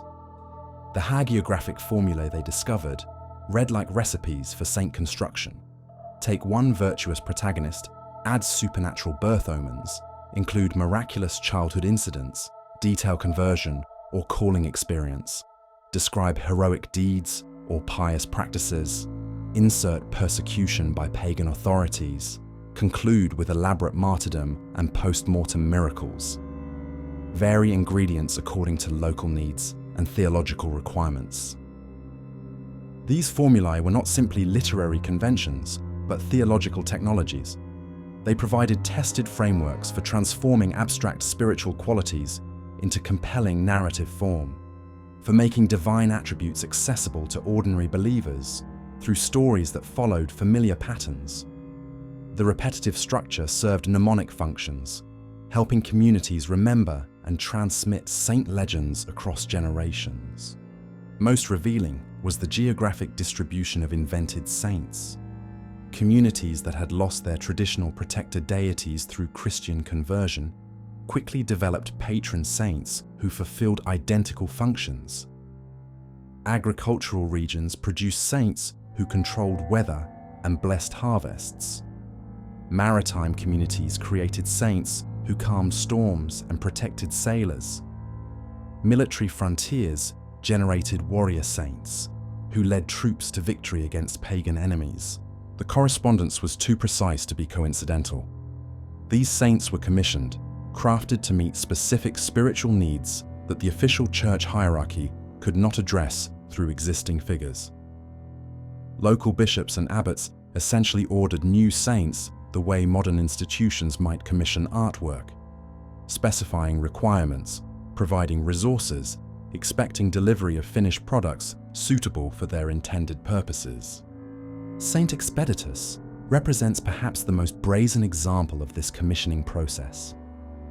According to the most widely accepted version of his origin, Roman officials shipped a crate of saint relics to a monastery in Paris, marking the container expedite, handle quickly. The monks, receiving the crate, assumed Expeditus was the name of the saint whose relics they had received. They invented a biography for their newly discovered patron, created feast days in his honor, began promoting his cult to the faithful. Whether this story is itself historical or legendary matters less than what it reveals about medieval attitudes towards Saint creation. The monks felt no theological discomfort in inventing a saint to match the relics they possessed. They understood their role as spiritual entrepreneurs, developing religious products to meet market demands. Their community needed a patron saint. They had mysterious relics requiring explanation. The solution was obvious. Saint Expeditus quickly acquired specific attributes based on his name's associations with speed and efficiency. He became the patron of urgent causes, desperate situations requiring immediate divine intervention. His cult spread rapidly across Europe and eventually to colonial territories, where he became especially popular among people facing crisis situations that demanded quick resolution. The speed of Expeditus's cult development illuminates the medieval spiritual marketplace. Communities actively sought new sources of divine protection, readily adopting saints who offered specialized assistance for particular problems. The church hierarchy, rather than resisting this proliferation, encouraged it as evidence of robust spiritual life and expanding devotional opportunities. Most extraordinary of all is Saint Gwynfor, the holy greyhound whose cult flourished in 13th century France despite his thoroughly canine nature. The legend tells of a faithful dog who saved his master's infant son from a serpent, only to be killed by the father who mistakenly believed the blood-covered animal had harmed the child. When the truth was discovered, the dog was buried with honor and his grave became a pilgrimage site where mothers brought sick children for healing. The Dominican friar Stephen of Bourbon encountered this cult during his inquisitorial duties and left detailed accounts of the rituals practiced at the dog saint's shrine. Peasant mothers would hang their babies' swaddling clothes on nearby bushes, light candles around the grave, and leave offerings of bread and salt. They believed Saint Gwynfort's intercession could cure childhood illnesses and protect infants from supernatural dangers. Stephen condemned the cult as diabolic superstition, ordering the grove where the shrine stood to be cut down and the dog's bones to be burned. But his very condemnation reveals the theological challenge posed by such popular creations. The peasants who venerated Gwynfor displayed genuine religious feeling, sincere faith in divine protection, authentic spiritual experiences associated with their canine patron. The Church's discomfort with Saint Gwynfor stemmed not from his fictional nature — many officially approved saints were equally mythical — but from his animal identity. Christian theology could accommodate non-existent human saints, but struggled to explain how a dog might intercede with divine authority. The cult crossed boundaries that even the flexible medieval church found difficult to navigate.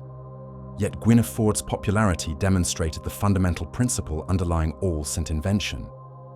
Communities would create whatever spiritual intermediaries they needed, regardless of official approval or theological consistency. The power attributed to saints derived not from historical authenticity, but from their ability to address specific human needs, to provide access to divine assistance for particular problems, to serve as focal points for community religious identity. The pattern repeated across Europe with variations suited to local conditions. Welsh valleys produced saints who controlled mountain weather. Irish coastal villages created saints who protected fishermen. German forest communities developed saints who guarded against wild beasts. Each region, each profession, each particular danger or need eventually acquired its appropriate saintly patron. The medieval church learned to work with this proliferation rather than against it. Bishops discovered that approving local saint cults strengthened their authority, while suppressing them bred resentment and resistance. Official recognition transformed potentially rebellious folk religion into orthodox devotion, channeling popular spiritual energy into ecclesiastically approved forms. The canonization process that emerged during this period served as quality control for saint production. Rather than preventing invention, it regularized and refined it. Communities that wanted their local holy figures officially recognized learned to craft hagiographies that met church standards, to document miracles that fit theological expectations, to present their candidates in forms acceptable to papal approval. This systematization paradoxically encouraged more creative saint invention. Knowing what Rome required, local religious entrepreneurs could design their products accordingly. They studied successful hagiographies, identified effective narrative elements, incorporated proven miracle types into their new saint legends. The canonization process became a template for manufacturing spiritual celebrities. The economic dimensions of saint creation cannot be ignored. Successful saint cults generated substantial revenue through pilgrimage, relic sales, and devotional offerings. Monasteries that controlled important shrines enjoyed steady income streams that supported their religious and scholarly activities. Regions that attracted pilgrims benefited from the medieval equivalent of religious tourism. These economic incentives encouraged competitive saint development. Monasteries vied to produce the most attractive holy figures, the most impressive miracle stories, the most elaborate shrine experiences. Communities that lacked compelling saints found themselves at significant disadvantage in attracting pilgrims and their associated revenue. The result was a proliferation of increasingly specialized saints designed to capture particular market segments. Saint Apollonia for toothaches, Saint Blaise for throat ailments, Saint Lucy for eye problems, Saint Lawrence for back pain. The medieval spiritual pharmacy offered divine remedies for every conceivable affliction, each requiring its own patron saint and associated cult practices. But beyond economic motivations lay deeper psychological and theological needs. The invented saints served functions that historical figures could not fulfill. Freed from the limitations of actual biography, they could embody perfect examples of particular virtues, ideal representatives of specific spiritual qualities, archetypal figures who demonstrated how divine grace operated in human experience. St. George's non-existence allowed him to become the perfect warrior saint, combining courage, faith, and protective power in proportions no historical figure could match. St. Christopher's fictional nature enabled him to represent pure charitable service, uncomplicated by the messy details of actual personality and historical circumstance. The manufactured saints offered what human saints could not: complete spiritual specialization, perfect virtue, absolute reliability in their assigned roles. They were divine civil servants, created to serve specific functions in the spiritual bureaucracy that medieval Christianity required to manage its vast array of human needs and divine interventions. In the end, the distinction between real and invented saints mattered less than their effectiveness in providing spiritual services. Communities that prayed to fictional figures experienced genuine healings, authentic visions, real transformation in their religious lives.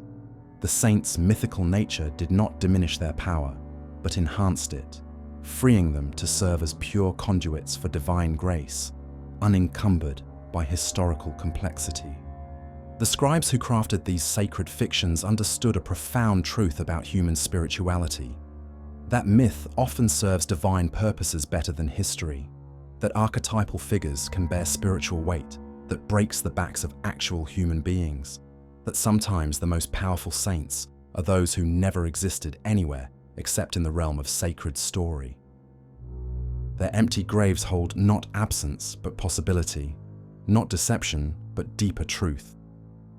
In acknowledging that these saints were made rather than born, medieval Christianity revealed its understanding of a fundamental spiritual principle, that the divine speaks through human creativity as clearly as through historical event, that invented holiness can serve God's purposes as effectively as documented sanctity.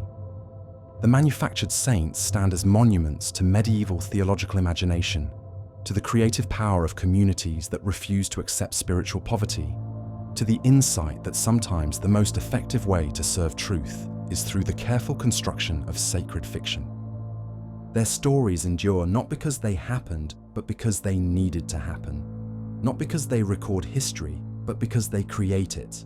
Not because they tell us about the past, but because they shape the future of human relationship with the divine. In their mythical perfection, they reveal the deepest truth of all, that saints, real or imagined, serve not as historical figures, but as spiritual archetypes, windows through which the eternal divine nature becomes visible to mortal eyes, seeking signs of grace in a world that often seems to offer precious little evidence of divine concern.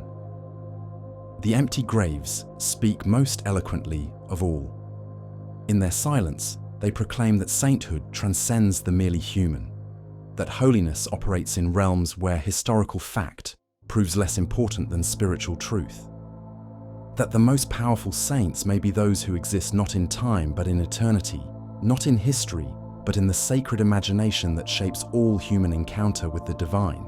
They gather at midnight, these good Christian wives, their prayers strange hymns to older names. In the shadow of the village church, where the cross catches moonlight like a blade, they slip from their beds and steal through back gardens to the ancient well. Their husbands sleep soundly, dreaming of harvests and market days, unaware that their pious spouses practice devotions that would have seemed familiar to Celtic druids, Roman priestesses, Germanic wise women who served gods whose names are carved on stones too old for Christian memory. The well remembers. It has drunk offerings for 1,000 years before Christ's name was spoken in these valleys. Tonight, like countless nights before, it will taste the desperate gifts of mortals who call upon saints but remember in their bones the older hungers of earth and water and seasonal fire. This is where Christianity's triumph reveals its greatest secret. That conversion touched the surface, while deeper currents flowed unchanged beneath the acceptable waters of orthodox belief. The church claimed the temples, renamed the festivals, blessed the springs, but could not reach into the hidden chambers of the heart, where ancient loyalties survived like seeds in winter earth, waiting for the proper season to sprout into forbidden bloom. Maria leaves her offering first, a copper coin blessed by the priest last Sunday, now given to waters that knew blessing before Rome was built. She circles the well 3 times, sunwise as her grandmother taught her, though she calls it walking with Christ. When the priest asks about these old customs, the direction remains sacred, the number retains its power, but the explanation wears Christian clothes to pass ecclesiastical inspection. Behind her, Catherine drops flowers picked under the full moon, petals that will carry her prayers for fertility to whatever power dwells in the spring's depths. She addresses Saint Brigid as she scatters her gift, but her words follow rhythms older than Latin, patterns that her tongue remembers, though her mind has forgotten their meaning. The water accepts her offering, as it has accepted all others, indifferent to the theological labels mortals attach to their desperate needs. The church knows about these midnight gatherings. The bishop's letters catalogue them with growing irritation. Women who walk barefoot to holy wells during forbidden hours, who practice superstitious observances around blessed springs, who blend Christian prayers with customs that smell of pagan origins. His condemnations grow sharper with each pastoral visit, his warnings more specific, his punishments more severe. But knowledge and control prove different things entirely. The practices persist despite episcopal disapproval, perhaps because of it. Forbidden rituals acquire additional power from their transgressive nature, their promise of access to divine forces that official Christianity cannot fully channel or contain. The Pastoral of Bishop Burchard of Worms, compiled in the early 11th century, reads like an inventory of persistent pagan practices wrapped in Christian disguise. Have you done what some women are wont to do? When they are about to lie in, they take off all their clothes and anoint honey all over their naked body. And so anointed they roll themselves over grain, forwards and backwards 9 times. And they say that they do this for the sake of the child in the womb. 9 times. The sacred number that appears in Germanic magic, Celtic ritual, Norse mythology, forward and backward, the pattern of ritual circumambulation that marks sacred space and time. Honey and grain, the offerings that once fed earth goddesses in their underground chambers. The women claim they act for their unborn children's welfare. A Christian concern wrapped around a ceremony that predates Christianity by centuries. Burchard's catalogue continues with relentless precision. Women who place bread in wells, peasants who kindle fires on hilltops during the quarterly festivals, farmers who bury offerings in their fields to ensure good harvests, craftsmen who begin important work only after consulting omens drawn from bird flight or weather signs. Each practice receives Christian explanation. They honor saints, they follow church calendar, they trust in God's providence. But the patterns match pre-Christian rituals so precisely that only the most naive observers could mistake their true origins. The seasonal festivals reveal the deepest persistence of these hidden devotions. Midsummer Night, the feast of St. John the Baptist, becomes the perfect mask for solar celebration that reaches back to megalithic astronomy. Communities gather to kindle bonfires on hills that once blazed with sacrificial flames to sky gods. They drive cattle through the smoke for blessing and protection, dance around the fires in patterns that echo ancient fertility rites, collect herbs believed to hold special power when gathered on this night of longest light. The Church approves these customs as harmless folk traditions, honoring the Baptist's nativity. But participants understand deeper meanings. The fires connect earth to sky, human to divine, present moment to eternal cycles. The herbs gathered under midsummer moon carry healing power that transcends any particular saint's intercession. The dances trace sacred patterns that awaken forces sleeping in the landscape, energies that respond to movement and music and human intention, regardless of the theological framework used to justify their activation. Harvest home festivals display similar layering of Christian surface over pagan depths. Communities process through their fields carrying crosses and chanting Christian hymns, but their roots follow ancient boundaries marked by standing stones and sacred groves. They bless their grain with holy water while performing ceremonies that mirror offerings once made to Ceres, Demeter, and countless local goddesses who ruled the turning seasons. The corn dollies woven from the last sheaves bear witness to the deepest continuities. These straw figures, crafted with care passed down through generations, receive names that vary by region: Corn Mother, Harvest Queen, Maiden of the Fields. Christian communities explain them as representations of the Virgin Mary or local saints, but their form and function echo the grain goddesses who died and were reborn with each agricultural cycle. Most revealing are the rituals practiced around these figures. They are kept through winter in places of honor, often near hearths or in lofts where their presence blesses the household. When spring planting begins, pieces of the old dolly are buried in the first furrow or burned in fires that sanctify the new season's work. The cycle completes itself year after year: death, preservation, rebirth, following patterns that agricultural societies developed millennia before Christian missionaries taught them to pray to saints instead of gods. The charm traditions preserve the most complete survival of pre-Christian religious practice. Across rural Europe, Christian populations maintain verbal formulas that blend scriptural references with invocations that predate the Bible by centuries. These charms address ailments, dangers, and desires that official prayer cannot adequately handle: love magic, weather control, protection from supernatural harm, communication with the dead. A healing charm recorded in medieval Bavaria demonstrates the typical pattern. Christ was born in Bethlehem. Word was brought to Jerusalem that Christ lay in childbed pain. Then came the Virgin Mary. What did she do? She blessed him. She bound him. She healed him. She helped him. So I bless and bind this pain in the name of the Father, Son, and Holy Ghost. The formula combines Christian figures with magical techniques, blessing and binding, that belong to shamanic tradition rather than ecclesiastical practice. The charm's power derives not from theological correctness, but from its integration of Christian authority with older magical technologies. Users trust it precisely because it draws on multiple sources of spiritual power, hedging their supernatural bets by invoking whatever forces might prove helpful in their particular crisis. Weather magic reveals similar blending of Christian and pagan elements. Farmers facing drought gather at crossroads to sing hymns that incorporate prayers for rain addressed to saints who have acquired the weather-controlling attributes of storm gods.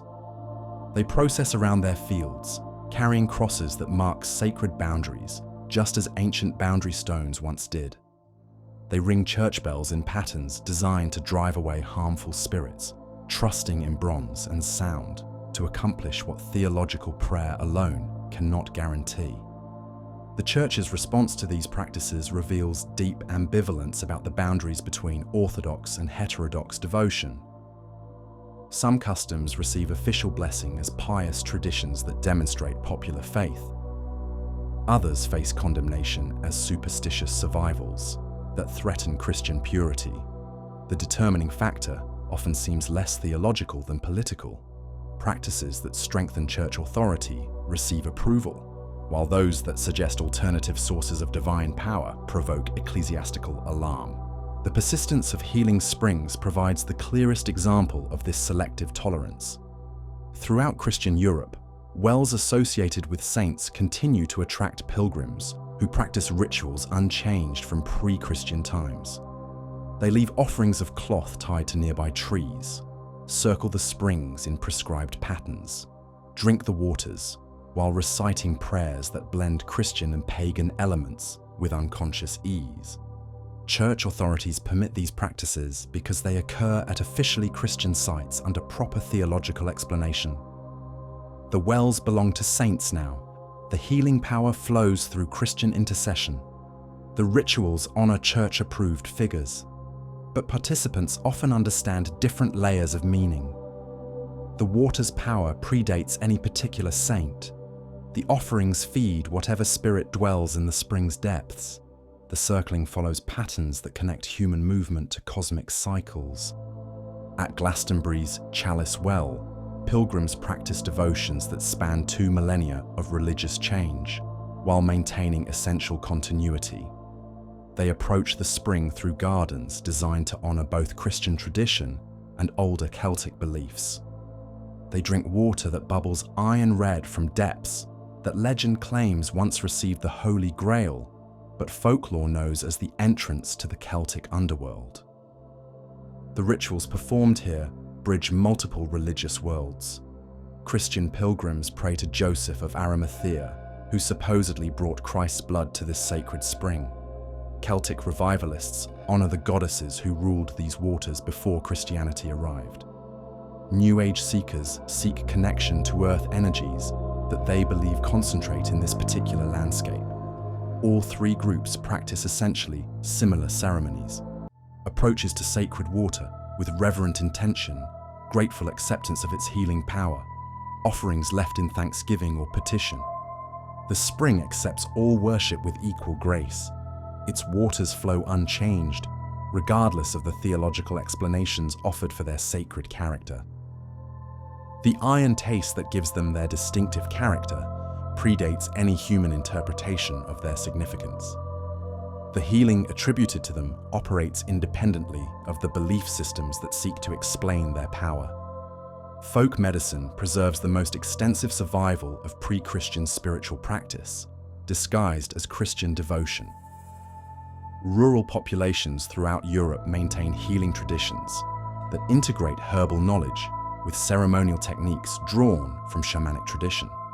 These practices claim Christian identity through the use of prayers, holy water, and saint invocations, but their essential structure derives from much older sources. The wise women who practice these healing arts operate in the liminal space between Orthodox Christianity and forbidden knowledge.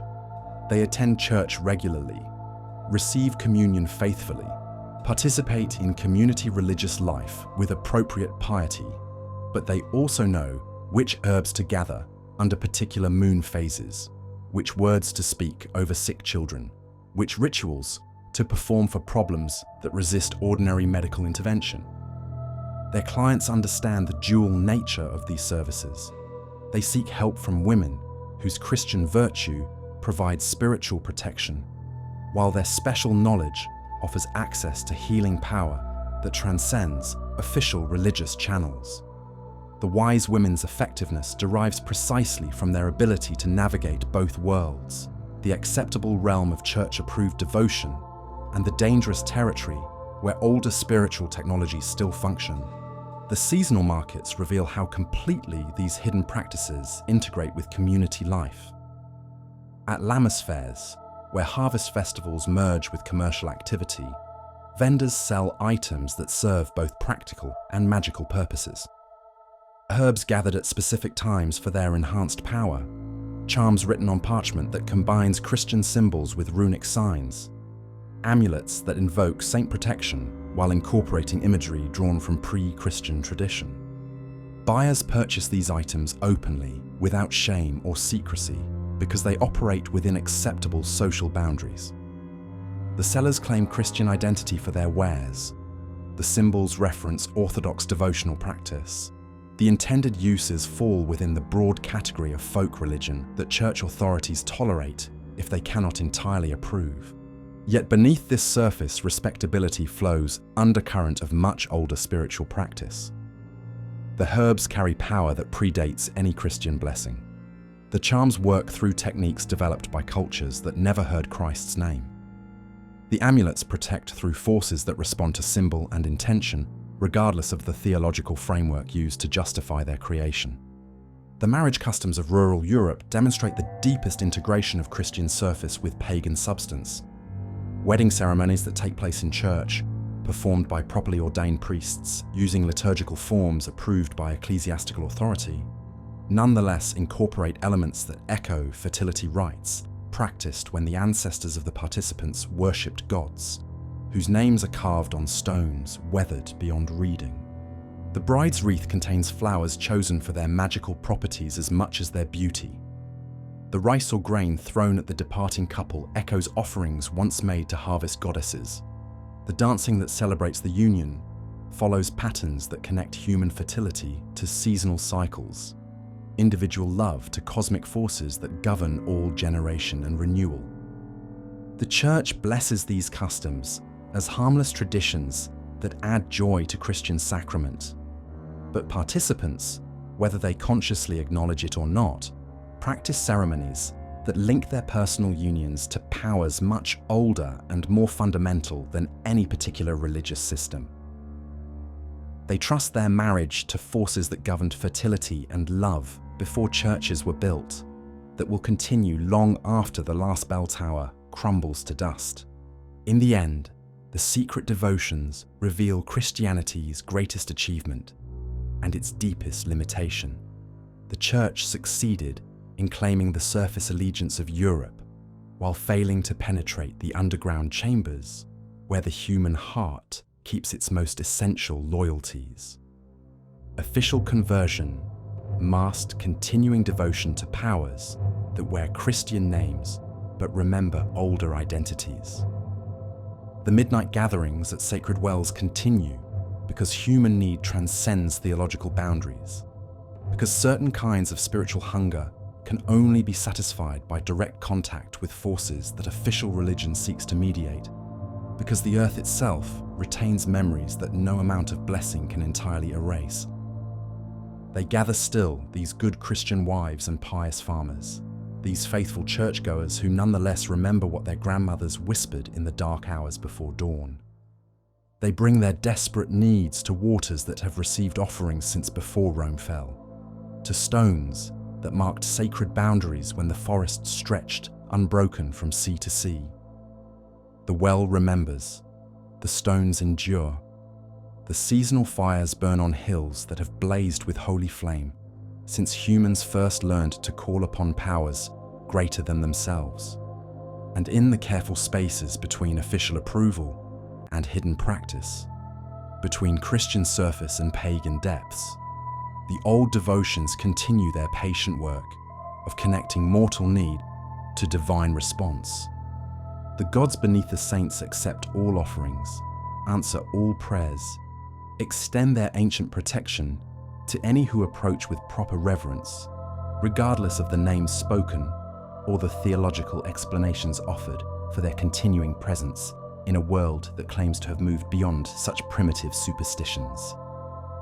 In the darkness between midnight and dawn, when the Christian world sleeps and older powers wake, the secret devotions remind the faithful that some hungers are older than theology, some needs deeper than doctrine, some loyalties that transcend any particular religious framework and connect human hearts directly to the eternal sources of life, death, and everything that moves between them.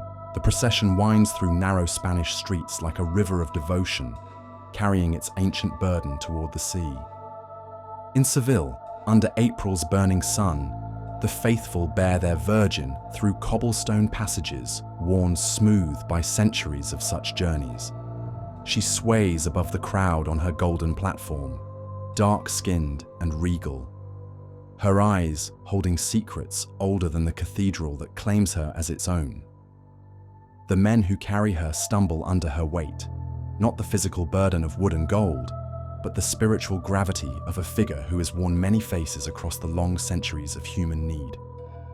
They call her Macarena now, this Black Madonna whose cult draws millions to southern Spain each Holy Week. But in the rhythm of the drums that accompany her passage, in the wails of citus singers who cry out their devotion from balconies draped with purple silk, in the flowers that rain down upon her procession like offerings to ancient earth goddesses. In all of this, older harmonies sound beneath the Christian melody. This is where the story reaches its deepest truth.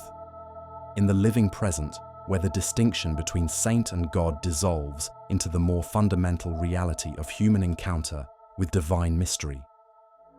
The faithful who follow Macarena's procession through Seville's ancient quarter do not pause to consider whether they worship a historical saint or a goddess wearing Christian vestments. Their tears are real, their devotion authentic, their sense of connection to sacred power undimmed by theological categories that matter more to scholars than to souls seeking grace. The question that has haunted this journey, saints or gods, reveals itself as the wrong question entirely.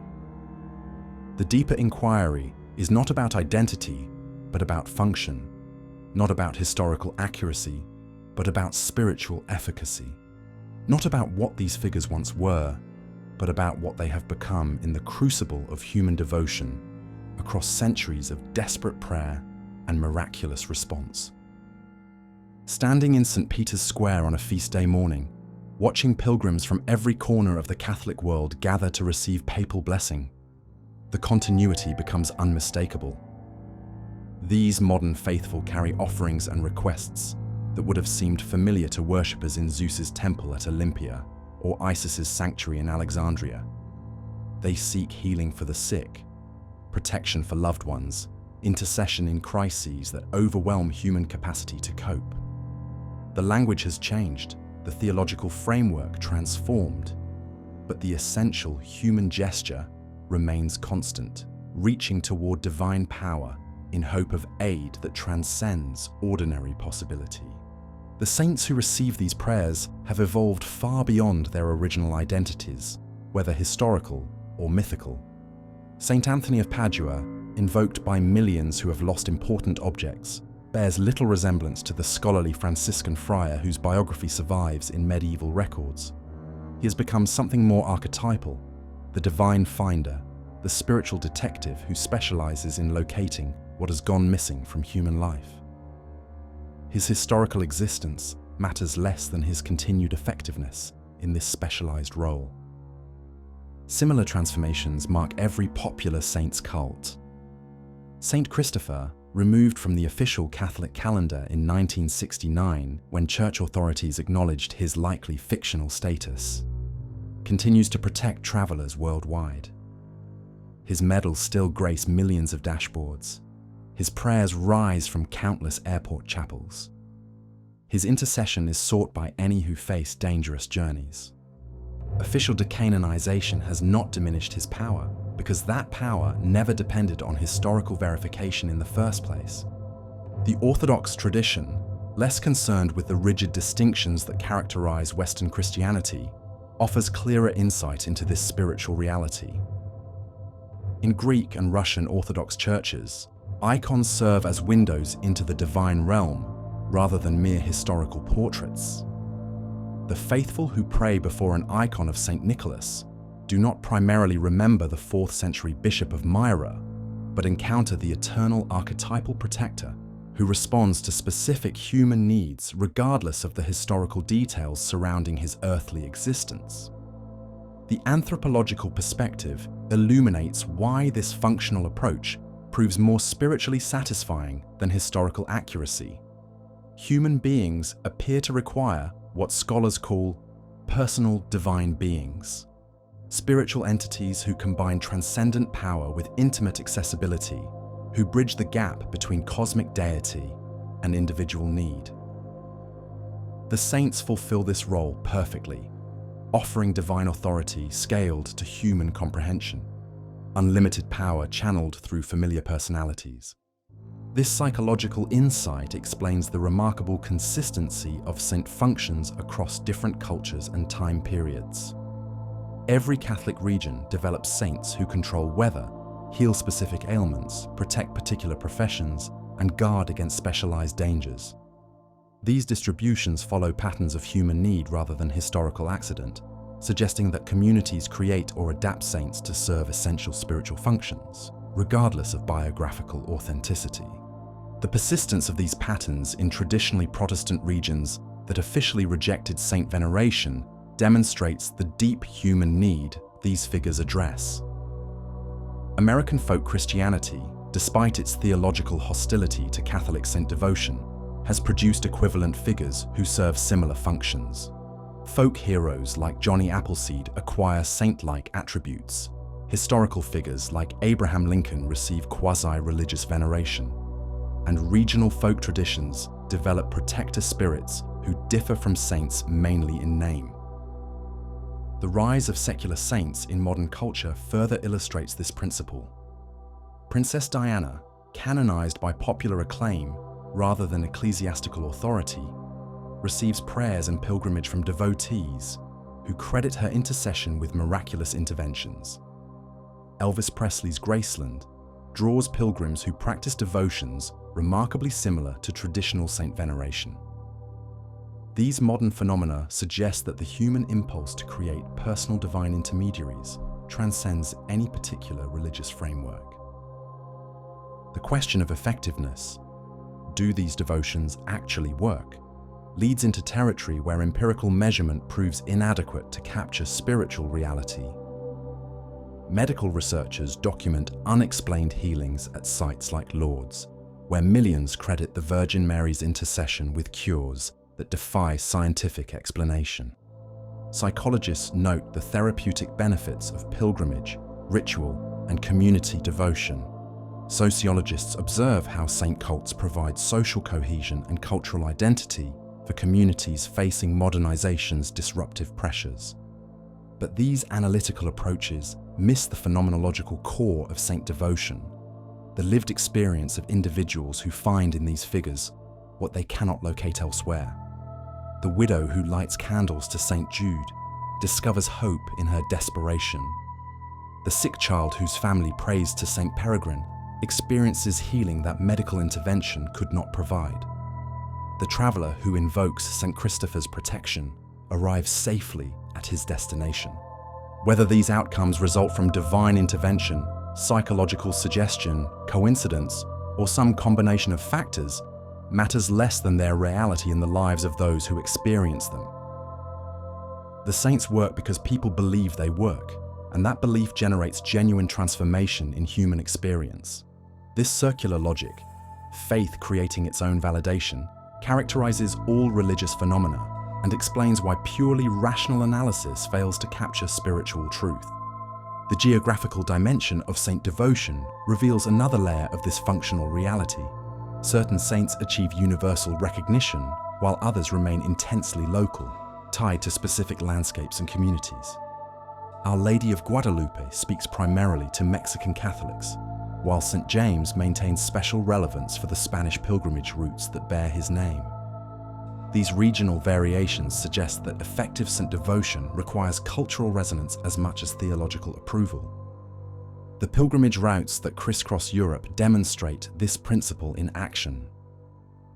The Camino de Santiago draws walkers from around the world who seek spiritual transformation through physical journey to the supposed tomb of Christ's apostle.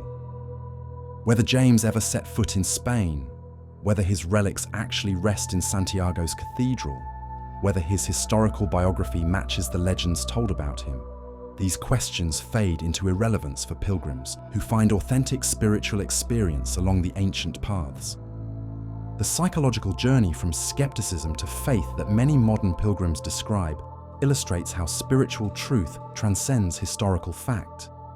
They begin as tourists curious about medieval architecture and end as devotees who have encountered something transformative in the rhythm of walking, the community of fellow seekers, the accumulated spiritual energy of a route traveled by millions of faithful across more than 1,000 years.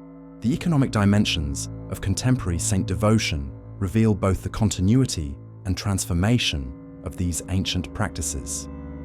Lourdes, Fatima, Medjugorje, and dozens of other Marian apparition sites generate substantial revenue through religious tourism. Just as classical pilgrimage centers once enriched the communities that controlled access to important shrines. The commercialization that critics condemn as corruption of authentic spirituality may instead represent the natural expression of human desire to honor the sacred through material offering. The souvenirs sold at modern pilgrimage sites, blessed medals, bottles of holy water, miniature statues, religious artwork, continue traditions that reach back to the earliest saint cults. Medieval pilgrims purchased badges, relics, and devotional objects as tangible connections to the sacred power they encountered at holy sites. Contemporary religious consumers seek similar connections through mass-produced items that carry spiritual significance despite their industrial origins. The digital age has created new forms of saint devotion that extend traditional practices into virtual realms. Online prayer requests to popular saints generate thousands of responses from faithful who believe virtual intercession carries the same spiritual weight as physical pilgrimage. Social media platforms host communities of devotees who share saint stories, miracle accounts, and prayer intentions across geographic boundaries that once limited religious participation to local communities. These technological innovations demonstrate the adaptability of saint devotion to changing cultural conditions. The essential pattern, human need-seeking, divine response through personal spiritual intermediaries, remains constant while the mechanisms of contact evolve to match contemporary communication preferences. A prayer posted on St. Anthony's Facebook page expresses the same fundamental human gesture as a candle lit before his statue in a medieval church. The feminist recovery of goddess spirituality in contemporary Western culture represents another form of this adaptive evolution. Many women who find traditional Christianity inadequately responsive to feminine spiritual experience have rediscovered the goddess aspects of Mary and female saints. They practice devotions that explicitly acknowledge the pre-Christian divine feminine that survived beneath Christian surfaces, reclaiming what the patriarchal church sought to suppress or control. This recovery process reveals how the gods beneath the saints await rediscovery by any generation willing to look beneath theological surfaces to the archetypal powers that shaped the original saint legends.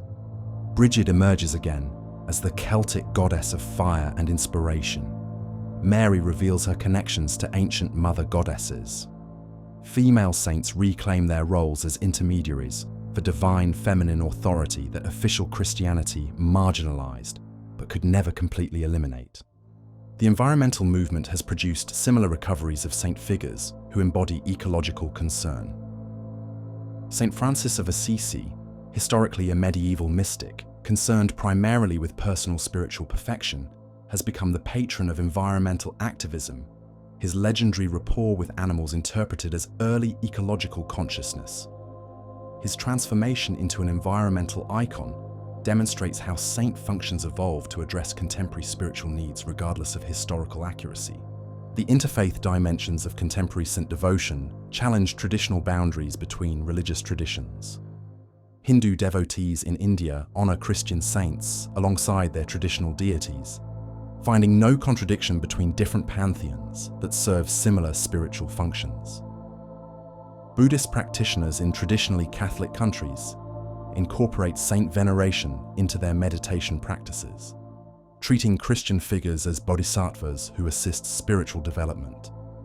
These syncretic practices suggest that the future of saint devotion may lie in recognition of the universal human patterns that transcend specific religious traditions.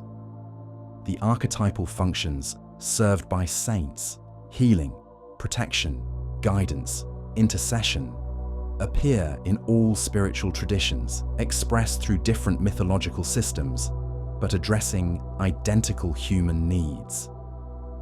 The psychological research on religious experience supports this universal perspective.